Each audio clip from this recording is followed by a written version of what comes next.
أعوذ بالله من الشيطان الرجيم. بسم الله الرحمن الرحيم. ويوم يحشر أعداء الله إلى النار فهم يوزعون حتى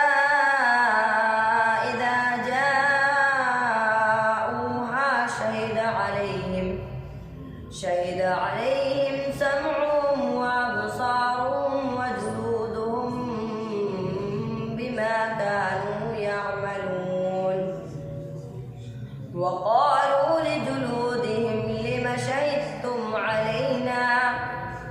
قالوا أنطقنا الله الذي أنطق كل شيء وهو خلقكم أول مرة وإليه ترجعون. وما كنتم تستترون أن يشهد عليكم سمعكم ولا أبصاركم ولا جلودكم ولكن ظننتم أن الله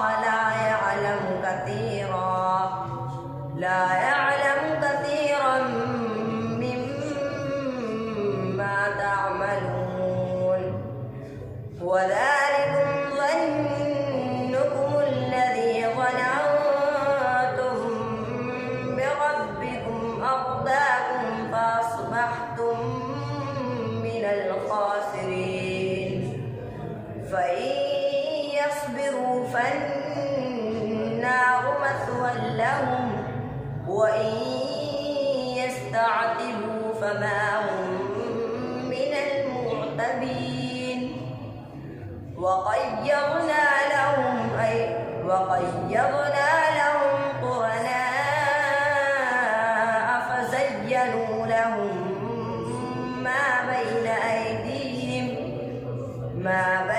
أيديهم وما خلفهم وحق عليهم القول في